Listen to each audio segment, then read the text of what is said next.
देख रहे हैं गोरखधंधा अब्रार कुरैशी के साथ। अस्सलाम वालेकुम, आप देख रहे हैं गोरखधंधा अब्रार कुरैशी। आपसे मुखातिब हूँ। आज आज़ाद कश्मीर असम्बली के पहली बार मेंबर असम्बली बनने वाले, फिर वज़ीर माल बने। हल्का 3 सेंसा से इनका तल्लक। दूसरा इलेक्शन इन्होंने लड़ा, पहले में नाकामी, दूसरे में कामयाबी हासिल की। चौधरी मोहम्मद अखलाक साहब सेंसा से तल्लक रखते हैं और आज बतौर वज़ीर माल मेरे गोरखधंधा में मेरा साथ देंगे। चौधरी साहब अस्सलाम वालेकुम। वालेकुम अस्सलाम। लंबी जदोजहद की, सियासत में आए, मुख्तलिफ पार्टियां बदली, आज बतौर वज़ीर माल आज़ाद कश्मीर मेरे सामने बैठे हैं। जी, कैसा लगा हुकूमत में आना और वज़ीर बनना? अच्छा लगा जी। लोगों की खिदमत करने के लिए गए थे, यहाँ यूके छोड़ा था तो अच्छा लगा। लोगों की खिदमत कर रहे हैं और बहुत अच्छा लग रहा है। यूके में जब आए थे तो बच्चे थे, जी वालिदैन ने यहाँ पे लाया, जी वाल यहाँ से तालीम भी हासिल की। जी, यहाँ से भी की। फिर मैं यहाँ जब बच्चा आया तो थोड़े अरसे के लिए वापस वहाँ स्कूल से आया था तो वहाँ चला गया, स्कूल ज्वाइन था। फिर कुछ अर्सा वहाँ रहा तो फिर यहाँ आया तो फिर यहाँ से तालीम। पाकिस्तान में भी तालीम हासिल की और यहाँ से भी। जी, तो जब यहाँ पे सिलसिला रोजगार के लिए पढ़े भी और इसी दौर में टैक्सी करते रहे, जी, आज फख्र करते हैं कि इतनी स्ट्रगल की और आज हुक्मरानी कर रहे हैं अवाम के ऊपर। जी, खूब जाहिर है। जदोजहद जब बंदा करता है, मेहनत करता है तो अल्लाह उसका फल ज़रूर देता है। कब आपको ख्याल आया कि मैंने पॉलिटिक्स में जाना है? असल में डे 1 से जब मैं पढ़ रहा था तो मैं चौधरी मज़हर साहब के साथ था, ठीक, उनकी सपोर्ट करता था। पढ़ते रहे, इधर आए, यानी कि कंटिन्यू। मैंने कोई इलेक्शन मिस नहीं किया फ्रॉम डे 1। ठीक। कभी बलदियाती इलेक्शन नहीं लड़ा आपने? नहीं। चौधरी मज़हर साहब और आप पहले पीपल्स पार्टी में इकट्ठे थे, आप उनकी सपोर्ट करते रहे? जी, पहले आज़ाद मुस्लिम कॉन्फ्रेंस से पीपल्स पार्टी, पहले आज़ाद मुस्लिम कॉन्फ्रेंस से मैं इकट्ठे थे। तो हालिया इलेक्शन में चौधरी मज़हर साहब ने आपको भरपूर सपोर्ट किया? जी, भरपूर। उनका किरदार है आपकी कामयाबी में? जी, जाहिर है वो बड़े आदमी हैं, सियासत के अंदर उनका बड़ा नाम है तो वो तो ज़रूर है। राजा नसीर साहब के अगेंस्ट आपने 2 इलेक्शन लड़े। एक में सबसे ज्यादा वोट लेके जीत कर भी हार गए, 23,000 वोट लेके आपने रिकॉर्ड बना दिया। जी, 23,000 वोट लिया। उस वक्त जो था वो दांदली मरकज़ में जो हुकूमत थी वो नून लीग की थी, उन्होंने मैनेज किया हुआ था। पूरे आज़ाद कश्मीर में उन्होंने 31 सीटें ली थी तो वहाँ वोट के ज़रिए तो मैं बन गया था, मगर दांदली को मैं नहीं रोक सके। जब 25,000 वोट जाट कबीले का है और आपका तल्लुक भी जाट कबीले से है, जी, तो अगर मुस्लिम कॉन्फ्रेंस तकसीम ना होती, जी, वहाँ मुख्तलिफ सियासतदान ना आते, राजपूत का इत्तेहाद रहता, तो फिर वहाँ से इलेक्शन जीतना ताहाल मुश्किल था। नहीं, ऐसी बात नहीं है। 2011 में जब पहलवान बशीर की मैंने सपोर्ट की, पीपल्स पार्टी में थे, हम इकट्ठे थे, उस वक्त पहलवान बशीर इलेक्शन जीत गया था। ठीक। उस वक्त भी धांधली हुई थी तो वो 1-1 मुकाबला था। तो सरदार बशीर पहलवान सरदार ठहरे? हाँ, सरदार। वो आपकी सपोर्ट क्यों नहीं करते? मैंने तो 2011 में तकरीबन 20-21 हज़ार वोट उसको दिलाया। 20-21 हज़ार? 21। इवन उस वक्त चौधरी मज़हर साहब भी जो थे वो उसकी नहीं हमायत कर रहे थे। ठीक। तो जब आप वजीर माल बन गए तो आपकी यही ख्वाहिश थी कि मैंने जीत के वजीर माल ही बनना है? नहीं, मेरी ख्वाहिश थी जीतना।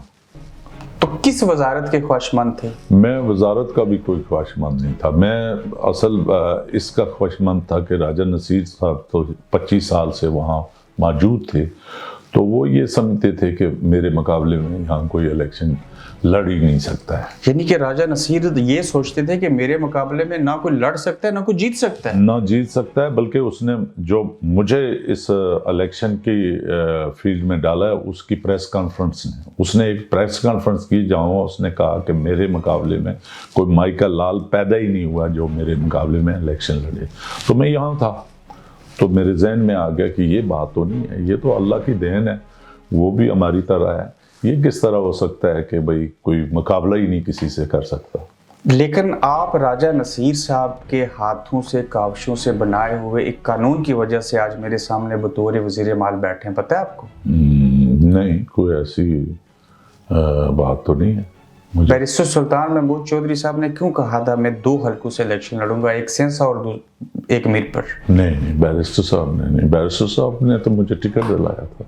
किसी दौर में पिछले इलेक्शन में या उससे कबल बैरिस्टर सुल्तान सेंसा से इलेक्शन लड़ना चाहते थे? नहीं नहीं नहीं।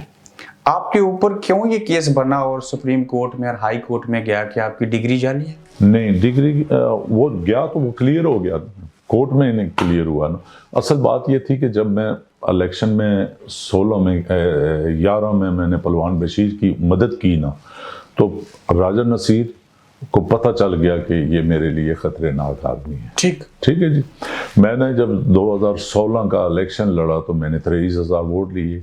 उसको ये भी पता चल गया कि अगर फेयर इलेक्शन होते तो ये जीत जाता। ठीक। उस वक्त उन्होंने केस लगा दिया अदालत में कि भाई इसकी डिग्री जाली है। तो केस फैसला तो अदालत ने करना है ना। अभी भी अदालत में है केस? नहीं, इट्स ऑलमोस्ट क्लियर।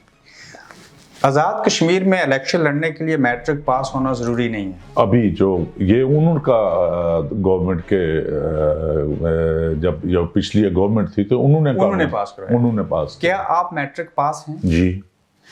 फिर आपके ऊपर क्यों इल्जाम लगा कि आपकी डिग्री जाली है? मैं कहता हूँ उनको था कि चलो उलझन डालते हैं तो शायद बात बन जाए, लेकिन बात ना बनी। बात नहीं बनी। आपके ऊपर ये कहा गया कि आपने जो कराची से जाके डिग्री ली, आपने इस्लामियात के बजाय हिंदुओं की गीता की किताब में डिग्री हासिल? नहीं, कोई ऐसी बात नहीं थी। ये सब ऐसे ही प्रोपेगेंडा ही थे। इसीलिए मैं आपसे पूछना चाह रहा हूँ, राजा नसीर साहब को जब पता चला बैरिस्टर सुल्तान सेंसा से इलेक्शन लड़ेंगे, मैट्रिक की शिक रहीद और चौधरी अखलाक नहीं लड़ सकेंगे, उन्होंने फारूक हैदर साहब को कह के ये लॉ अपने लिए बनवाया कि अगर बैरिस्टर सुल्तान आया तो मेरी खैर नहीं है, लिहाजा अखलाक को लड़ने दो? नहीं, ये बात नहीं थी। राजा नसीर के पास भी डिग्री नहीं थी। वो खुद इस प्रॉब्लम में था, तो उसको पता था कि मैंने इसको चैलेंज किया तो मैं कुछ न कर सका, तो ये मैंने भी उसको चैलेंज करना था। यानी कि जब उन्होंने आपकी डिग्री को चैलेंज किया तो आपको भी पता था वो भी मैट्रिक पास नहीं है, तो आप भी उनको चैलेंज करते? नहीं, तो उन पर तो केस था, उनकी जगह तो बद्दा कराची अमतान दे रहा था, तो वो तो FIR मौजूद है। बिल्कुल सही कह रहे हैं आप। यानी कि राजा नसीर साहब ने भी कराची से मैट्रिक पास करने की जो कोशिश की और नाकाम हुई थी। उनके पास मैट्रिक की डिग्री नहीं है। तो आप दानू सेंसा के चौधरी अखलाक और सेंसा के राजा नसीर की वजह से पूरी असेंबली में कानून बन गया। ये तो उन्होंने बनाया ना, मैंने तो नहीं बनाया। मुझे तो कोई प्रॉब्लम नहीं थी डिग्री की। लेकिन ये कानून ना होता तो आप इलेक्शन में लड़ सकते? नहीं, क्यों नहीं लड़ सकते? मेरे पास तो डिग्री है। मुझे क्या प्रॉब्लम है? मैंने यहाँ से O लेवल किया, A लेवल किया, मुझे क्या प्रॉब्लम है? यानी कि आपने UK से O लेवल कर रखा है? जी। तो ये मसला राजा नसीर साहब को अपनी जात का? ये उनकी जात का था, मेरा तो नहीं जात का था। मुझे तो कोई प्रॉब्लम, पहली बार क्लैरिफिकेशन हुई। हाँ, मुझे तो कोई इश्यू ही नहीं था। मैं तो जब राजा नसीर साहब को पता चल गया कि मैंने इस पर किया तो ये तो मुझे भी FIR हुई है, तो मैंने तो करना ही था, क्योंकि वो तो पकड़ा गया था। मसलन अमतान देने उसके जगह बंदा दे रहा था। तो इस मीज के राजा नसीर साहब ने वाहिद अपने लिए, अपनी पार्टी से, अपनी हुकूमत से मैट्रिक की शिक खत्म करवा दी अपने लिए, अपनी जात के लिए। तो यानी कि आज़ाद कश्मीर के सियासतदानों का मेरे ऊपर हुक्मरानी करने के लिए मैट्रिक पास होना जरूरी नहीं है? नहीं है, अभी नहीं है। अभी नहीं है, पहले था, अभी नहीं है। ठीक। बैरिस्टर सुल्तान साहब अगर सियासत में ना आते तो शायद आज आप मेरे सामने बतौर सियासतदान या वजीर ना बैठे होते। नहीं, मैं असल जो है ना, मेरा प्यार मोहब्बत भाइयों की तरह है। फ्रॉम डे वन उनके वालिद साहब के साथ भी मैं चला हूँ आज़ाद मुस्लिम कॉन्फ्रेंस में। फिर हमारा इतना प्यार मोहब्बत हो गया कि मैं उनके साथ ही, चाहे वो पाकिस्तान थे, चाहे वो UK आए, तो उनके साथ ही रहे। उनके करीबी दोस्तों यारों में से हैं। बस ये तो अल्लाह को पता होगा ना। तो आपके सियासत में रोल मॉडल बैरिस्टर सुल्तान ठहरे? यही कह सकते हैं आप। तो फिर मैं अगर आपसे पूछूं कि कल बैरिस्टर सुल्तान साहब पीपल्स पार्टी में चले जाएंगे और इमरान खान PTI में ही रहेंगे बतौर चेयरमैन, तो कहाँ जाएंगे? इसमें कोई शक और शोभा नहीं है। मैं बैरिस्टर सुल्तान महमूद के साथ हूँ, मगर मैं बैरिस्टर सुल्तान महमूद साहब भी अभी कहीं नहीं जाएंगे, वो PTI में कहीं नहीं जाएंगे। आज़ाद कश्मीर में अगर चौधरी साहब अदम एतमाद हुई तो किसका साथ देंगे? PTI का, इमरान खान का। जब क्यूम नियाजी साहब के खिलाफ अदम एतमाद हुई तो आपने तनवीर इलियास साहब का साथ इमरान खान की वजह से दिया। जी, इमरान खान की वजह से। क्या बैरिस्टर सुल्तान साहब इस बात पे रजामंद थे कि क्यूम नियाजी साहब चले जाएं और तनवीर इलियास वज़ीर आज़म बन जाएं? जी, वो पार्टी के फैसले के साथ थे। आइंदा भी साथ रह सकते हैं? 100%।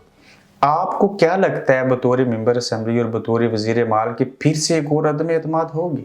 मेरे नज़दीक नहीं लग रहा है। अगर हुई तो पार्टी विद इन पार्टी हो सकता है कि अगर खान साहब किसी को तब्दील करना चाहते तो वो हो सकता है, बाहर से कोई किसी पार्टी का आदमी नहीं। चौधरी अनवारुल हक PTI के हैं ना? जी, PTI के। अगर वो हुए PTI के बतौर वजीर आज़म के उम्मीदवार तो वोट देंगे उनको? अगर खान साहब ने तो बैरिस्टर साहब ने कहा तो, दोनों ने कहा तो फिर देंगे, अगर अदरवाइज मैं किसी को वोट नहीं दूंगा। जब बैरिस्टर सुल्तान साहब सदर रियासत बने, वजीर आज़म ना बन सके, जी, दुख और अफसोस हुआ? दुख और अफसोस हुआ, बल्कि उस वक्त मैं तो ये चाहता था कि वोट ही ना दें, और उस वक्त बैरिस्टर सुल्तान महमूद वज़ीर आज़म बन सकता था, मगर हमने खान साहब के फैसले को ऑन किया कि ठीक है, पार्टी है तो खान साहब का फैसला है तो उसको हम ऑन करते हैं, पर दुख तो होगा। नाज़रीन, हम यहाँ पे छोटी सी ब्रेक लेंगे और ब्रेक के उस पार वज़ीर माल आज़ाद कश्मीर से, इनके महकमे के हवाले से और मज़ीद अदम एतमाद को वजह बना के इनसे गुफ्तगू शुनीद करेंगे। J7 global Islamabad international airport से 2 किलोमीटर, मोटरवे M1 और M2 से 500 मीटर के फासले पर, जबकि 0 पॉइंट इस्लामाबाद से 15 मिनट की मुसाफत पर पहला कसीर मंजिला होटल, जहां आपको मिले मुनाफा बख्श सरमायाकारी का बेहतरीन मौका। सिर्फ 25% डाउन पेमेंट और 14 आसान अक़सात पर फुली फर्निश्ड 5 स्टार होटल के मालिक बने। सरमायाकारी और मज़ीद मालूमात हासिल करने के लिए राब्ता करें। Welcome back after the break. आप देख रहे हैं गोरखधंधा। चौधरी अखलाक साहब, जब पिछली बार अदम एतमाद हुई जी, तो उसमें कहा गया कि तनवीर इलियास साहब ने लोगों को पैसे दे के खरीदा, ये दुरुस्त बात है? जी नहीं, गलत बात है। ये जो हुक्म था ये इमरान खान साहब का था कि विद इन पार्टी हमने तब्दीली लानी है, तो हम सब पार्टियों वालों ने पैसे दिए कि वोट दिए। तनवीर इलियास साहब का आना और क्यूम नियाजी साहब का जाना जी ठीक बात थी जी। विद इन पार्टी जब कायद कहता है कि भाई तो मानना पड़ता है। तो रमजान के महीने में आप लोग एक होटल में जमा हुए और आप लोगों को सुना गया 1 करोड़ रुपया दिया तनवीर इलियास साहब ने गिफ्ट के तौर पे? नहीं, कोई ऐसी बात। इफ्तारी करने के बाद और सहरी करने से पहले ये वाक़या पेश आया? ये इल्ज़ाम है? नहीं, इल्ज़ाम। आइंदा अगर तनवीर इलियास साहब फारग होते हैं, नई हुकूमत आती है, तो आज़ाद कश्मीर में क्या मेंबरान असेंबली जो होते हैं विद इन द पार्टी वो पैसे लेके वोट देते हैं? बस मेरे नज़दीक तो नहीं है कोई ऐसी बात नहीं है। शायद कोई हो, मेरे इल्म में नहीं है। 12 मेंबरान असेंबली PTI के सुनने में आया कि जलालाबाद हाजिरी भी दी, उनके इंटरव्यूज़ भी हुए और पार्टी को छोड़ने लगे और नई अदम एतमाद होगी। नहीं, मेरे ख्याल में नहीं। आपसे किसी ने राब्ता किया? मेरे से किसी ने नहीं राब्ता किया। इस तरह की कोई चीज़ नहीं? इस तरह की नहीं। कितने बाइख्तियार हैं बतौर वज़ीर माल आज़ाद कश्मीर? पूरे इख्तियारात हैं। एक पटवारी का तबादला कर सकते हैं? पटवारी का क्यों नहीं, अपना तहसीलदार का कर सकते हैं, अफसर माल का कर सकते हैं। अब मेरे ज़िला कोटली के अंदर अखलाक साहब, क्या पटवारी आज भी रिश्वत लेते हैं? जी, कुछ लेते हैं, इसमें कोई शक शुबा नहीं है, मगर हम पूरी नज़र रख रहे हैं उन पर। जो लेते हैं उनको हम पनिशमेंट भी देते हैं। क्या आपके इस दौर के अंदर जब आप वज़ीर माल हैं, यहाँ ब्रॉट अप हुए, यहाँ की डेमोक्रेसी देखी, जमहूरियत देखी, तो मेरे कश्मीर के अंदर, कोटली के अंदर कम अज़ कम 22 रुपये का फ़र्द नंबर आम बंदे को पटवारी से मिलेगा। 22 हम जो ये कर रहे हैं कि आपको पता है कि कंप्यूटराइज कर रहे हैं 12 तहसीलों में, इसीलिए कर रहे हैं ठीक कि उसकी एक फिक्स फीस होगी, 50 रुपये होगी, 25 रुपये होगी, जो भी होगी वो आप जहाँ से भी वो ले सकते हैं ऑनलाइन। वो वहाँ पर पटवारी का रोल ख़त्म हो जाएगा। क्या मैं एक वज़ीर माल से पूछ सकता हूँ कि ये पटवारी को पटवारी क्यों कहते हैं? बस उनकी हरकतों से कहते हैं मेरा ख्याल में। ठीक है, यानी कि पटवार को की जांच पड़ताल करने वाला पटवारी हो गया। محکمہ مال کے اندر جو ریونیو ہے جو گرداوری سال کے بعد لگتی ہے، جس کو پہلے دور میں رنجیت سنگھ کے دور میں مالیہ کہتے تھے، تو یہ جو گرداوری کے پیسے ہوتے ہیں یہ محکمہ مال کے پاس جاتے ہیں. جی آج کے دور کے اندر جو پیپر کا نظام ہے، آپ کہہ رہے ہیں کمپیوٹرائز ہوگا، تو اس سے کچھ بہتری آئے گی؟ اس سے ضرور بہتری آئے گی. ایک تو لوگ بچ جائیں گے جو وہاں فراڈ ہوتے ہیں اس سے بچ جائیں گے. ایک کمپیوٹرائز ہوگا، اس کو لیفٹ رائٹ تو نہیں آپ کر سکتے ہیں. ٹھیک. آزاد کشمیر میں کتنے کمشنر ہیں؟ آزاد کشمیر میں کمشنر میرا خیال ہے کتنے 6 ہیں میرا خیال میں. 5. یہ کمشنرز کے تبادلے وزیر مال کر سکتا ہے؟ نہیں، کمشنر کے اور ڈی سیوں کے جو ہے وہ وزیر اعظم کرتا ہے. اس محکمہ کا نام ہی وزیر مال رکھ دیا گیا، مال دولت زر. جی. تو جب آپ اخلاق صاحب بطور وزیر مال میٹنگ کرتے ہیں تو آپ کا ریونیو بورڈ کے ساتھ تعلق ہے یا چیف سیکرٹری کے ساتھ؟ ریونیو بورڈ کے ساتھ. یہ جو خالصہ سرکار ہے، یہ جو اسٹے آرڈر لگتا ہے، یہ جو دیوانی مقدمات ہوتے ہیں، اس کو یہ لیے کوئی قانون سازی ہو سکتی ہے؟ اس میں بہتری لائی جا سکتی ہے؟ جی ضرور، کیوں نہیں بہتری لا سکتی. تو آج بھی سینسا کے اندر یا کہیں بھی آزاد کشمیر کے اندر جو خالصہ سرکار کا رقبہ ہے، جس کو شملات کہتے ہیں، یہ چیزیں ہیں، اس کے اوپر لوگ لڑتے ہیں، لڑائی جھگڑے ہوتے ہیں، دیوانی کیس بنتے ہیں. کیا اصلاحات ہو سکتی ہیں؟ اس کے لیے اب کر رہے ہیں کہ جو تو لوگوں کے پاس ہے اس کو ان کے وہ پیسے جمع کروا کے اپنے نام کروا لیں. یعنی کہ اس کی جو سرکاری فیس اس کی سرکاری جو فیس ہے، تو اگر جو نہیں کروائے گا وہ تو اس سے چلا جائے گا، وہ تو گورنمنٹ کے پاس چلا جائے گا. نہیں جائے گا. پاکستان کے اندر اس وقت آڈیو لیک ایک بہت سنگین مسئلہ بنا ہے، آپ اویئر ہیں اس سے؟ جی. آزاد کشمیر کے خاص کر پی ٹی آئی کے ایم ایل اے کے بارے میں کہا جا رہا ہے کہ ان کی ویڈیوز لیک ہونے لگی ہیں چند دنوں میں. شاید، مجھے تو نہیں پتا. کوئی فکر نہیں ہے آپ کو؟ مجھے تو کوئی فکر نہیں. اگر رمضان کے مہینے میں رشوت لینے کروڑوں روپے کی ویڈیو لیک ہو گئی تو اگر کسی نے لی تو اس کی لیک ہونی چاہیے. اس کو فکر ہونی چاہیے. اس کی فکر ہونی چاہیے. ہمیں نے تو نہ لی ہے تو نہ ہمیں فکر ہے. محکمہ مال کے بارے میں کہا جاتا ہے کہ اس محکمے کے اندر سب سے زیادہ کرپشن ہوتی ہے. ہوتی تھی مگر ابھی نہیں ہے. ابھی نہیں ہے. آپ کسی پٹواری سے، کسی محکمے کے لوگوں سے کوئی بتا نہیں لیتے؟ میں 1 روپیہ بھی میرے لیے آرام ہے. کوشش کر رہے ہیں کہ میں اس محکمے کا جو داغدار ہوا ہے اس کو میں بہتر کروں، درست کروں.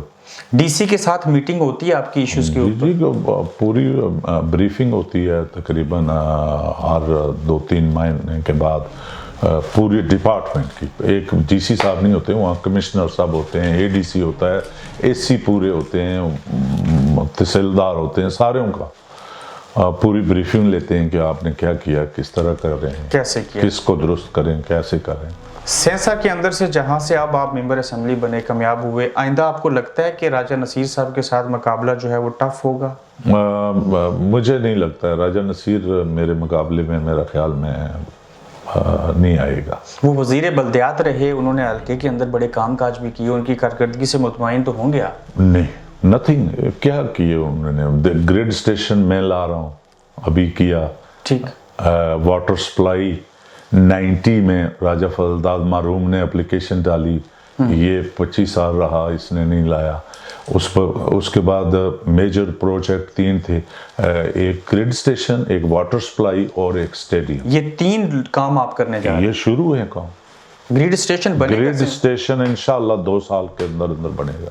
اس کے علاوہ سینسا کے اندر کس طرح کے مسائل ہیں جو حل ہونے چاہیے؟ یہ میجر 3 مسائل تھے. بلدیاتی الیکشن کے اندر کس بنیاد کے اوپر لوگوں کو ٹکٹ دیں گے؟ بنیادی جو ورکر ہے پارٹی کا، جو صحیح ورکر ہے اس کی بنیاد پر دیں گے. سینسا سے دوسرے آدمی ہیں، ایک آپ وزیر اور ایک اور شخص جن کا میں نے انٹرویو کیا، سردار ذہیم پنجیڑا سے میرے خیال سے. جی. ان کو ٹکٹ ملنا چاہیے بلدیاتی الیکشن میں؟ یہ تو لوگوں نے فیصلہ کرنا ہے. لوگوں سے مراد کیا؟ وہاں کے مقامی، وہاں اس یونین کونسل کے. لیکن پارٹی کس بنیاد پہ ٹکٹ دے گی کسی کو بھی؟ پارٹی اکثریتی جو یونین کونسل کے لوگ ہوں گے وہ جس کے لیے کہ فیصلہ کریں گے تو اس کو ٹکٹ سے. اخلاق صاحب، بلدیاتی الیکشن ہونے سے بہتری آئے گی سیاست کے اندر لوکل سطح کے اوپر؟ جی ظاہر ہے، ایک سسٹم تھوڑا سا بحال ہو جاتا ہے. چھوٹے جو گاؤں کے کام ہوتے ہیں، ایک ممبر ہوتا ہے وہ یا چیئرمین ہوتا ہے وہ کرے گا. آپ چاہتے ہیں کہ بلدیاتی الیکشن؟ میں تو 100% چاہتا ہوں ان کو فنڈز بھی ملنے چاہیے. ضرور میں کیوں نہیں ملنے چاہیے, ایک سسٹم ہے نا, تو اس سسٹم کو بحال کیوں نہ کریں. تو پھر آپ لوگوں کا بوجھ بھی کم ہو جائے گا. میں تو آپ کو کہہ رہا ہوں کہ میں تو I am happy, I am more than happy کہ ایک ڈسٹرکٹ کونسلر ہے وہ ڈسٹرکٹ یونین کونسل کے حساب سے کام کرے گا, ایک لوکل کونسل کا ممبر ہے وہ چیئرمین بنے گا, وہ لوکل کرے گا. تو ہمارے سے تو بوجھ کم ہوگا نا, ہر صورت کا ہر صورت میں کم ہوگا. اسمبلی میں کتنی تقریریں کی؟ دو کے تین کی, میں خیال دو ہیں یا تین. پہلی بار جب اسمبلی میں تقریر کی تو کیسا لگا؟ بہت اچھا لگا. اور جو آپ خواہشات چیزیں لے کے آئے تھے کہ میں کسی دور میں اگر وزیر بنا یا میں کامیاب ہو گیا عوامی نمائندہ بنا تو میں یہ کام کروں گا, ایسے کروں گا, رکاوٹیں ہیں یا وہ خواہشیں پوری ہو رہی ہیں؟ نہیں, پوری ہو رہی ہیں. میری خواہش جو تھی, میں نے الیکشن میں لوگوں سے وعدہ کیا تھا کہ میں آپ کو گریڈ اسٹیشن دوں گا, واٹر سپلائی دوں گا اور اسٹیڈیم دوں گا. وہ اللہ تعالیٰ نے میرے پہلے 2 ماہ میں پورے کام کر دیے. 19 نومبر کو ان کا نوٹیفیکیشن ہو گیا تو کام جاری ہے. کام جاری ہے. نئی حکومت اگر عدم اعتماد ہوتی ہے تو یہی وزارت رکھنا پسند کریں گے یا تبدیلی چاہتے ہیں؟ جو نصیب میں ہوتا ہے. میں کوئی آپ کو کہا ہے نا کہ میں کوئی اتنا اس طرح کا وزارت کا کوئی انٹرسٹڈ نہیں ہوں کہ کوئی آپ کا گول تھا بس ایک بندے نے تانا دیا ہے, ہاں میرے خلاف کوئی الیکشن نہیں لڑ سکتا, میں جیت گیا ہوں, یہی کافی ہے. یہی کافی ہے. دوسرا نمبر, یہ وزارت جو ہے نا میٹر نہیں کرتی ہے. انسان کا اپنا کردار ہونا چاہیے. یہ ہونا چاہیے. یہ تو لوگ جو باتیں کرتے ہیں کہ اور راجہ نصیر جو ہے وزیر بلدیات تھا تو کیا کیا اس نے, 25 سال وہ اس وزارت پر بیٹھا رہا, سوائے کرپشن سے اس نے کچھ کیا ہی نہیں ہے. وہ کام کر سکتا تھا, یہ سارے کام اس نے کرنے تھے. تو 25 سال تھوڑا عرصہ ہوتا ہے. میں نے 2-3 مہینے میں یہ میجر پروجیکٹ دے دیے تو اس نے 25 سال میں نہیں دیے. تو آپ کو لگتا ہے کہ آئندہ آپ کو ان پروجیکٹس کو بنیاد بنا کے عوام ووٹ دیں گے اور کامیاب کروائیں گے؟ انشاءاللہ. میں خدمت کے لیے لوگوں کے لیے آیا ہوں, 24 گھنٹے خدمت کرتا ہوں. 3.5 سال کے بعد میں انگلینڈ آیا ہوں. تو آئندہ کوئی ڈیل کی چودھری مظہر صاحب سے کہ اس بار میری مدد کرو, اگلی بار؟ نہیں, مظہر صاحب میرے بڑے بھائی ہیں. انہوں نے کہا کہ میری عمر جو بے لوس سپورٹ بے لوس نہ تھی, کوئی شرط نہیں تھی کہ اگلی بار یا اس بار. اس نے کہا کہ آپ بھائی ہیں, میں آپ کی سپورٹ کرنا چاہتا ہوں. بریلینٹ. بشیر پہلوان صاحب کو کسی دور میں آپ نے 21,000 ووٹ بھی دلوائے. جی, آن دا ریکارڈ ہے نا. اس بار وہ الیکشن لڑا نا, اس وقت اس نے 26,000 ووٹ لیے تھے. تو اس وقت 4,000 تو کچھ ووٹ لیے, تو وہ کدھر گیا؟ وہ 21 وہ بن جاتا ہے نا وہی. تو کسی دور میں یہ بھی آپ کے ساتھ شامل ہو سکتے ہیں؟ سیاست میں آپ کیا کہہ سکتے ہیں. مجھے تو لگتا ہے کہ راجہ نصیر بھی شامل ہو جائے گا آپ کے ساتھ. کیوں نہ ہو. ہمارے ہاں یہ قبائل کی جنگ کیوں ہے, جاٹ, راجپوت, سردار, گجر؟ یہ میں نے ختم کر دی. اب میں اپنے حلقے میں ختم کر دی. اس بار جو ہے ابرار بھائی کے کوئی ایسی برادری نہیں ہے جس نے ووٹ نہیں دیے. جس نے نہیں دیے. راجپوت برادری نے بھی مجھے بہت اچھے ووٹ دیے. آپ کانفیڈنٹ تھے کہ یہ الیکشن میں لڑوں گا اور جیت جاؤں گا؟ 100%. تو اگر آئندہ کوئی میٹرک کی شک ختم کر دی گئی, یعنی کہ وہ رکھی گئی کہ آپ نے الیکشن میٹرک پاس ہو کے کریں, تو پھر آپ کے مد مقابل راجہ نصیر نہیں ہوں گے؟ شاید وہ کوئی جعلی لے آئے, مگر آئے تو ان کو پتہ چل جائے گا کہ کیا کرنا ہے. کیا کرنا ہے. بہت شکریہ آپ کے ساتھ. Thank you. آپ دیکھ رہے ہیں گورکھ دھندا ابرار قریشی کے ساتھ.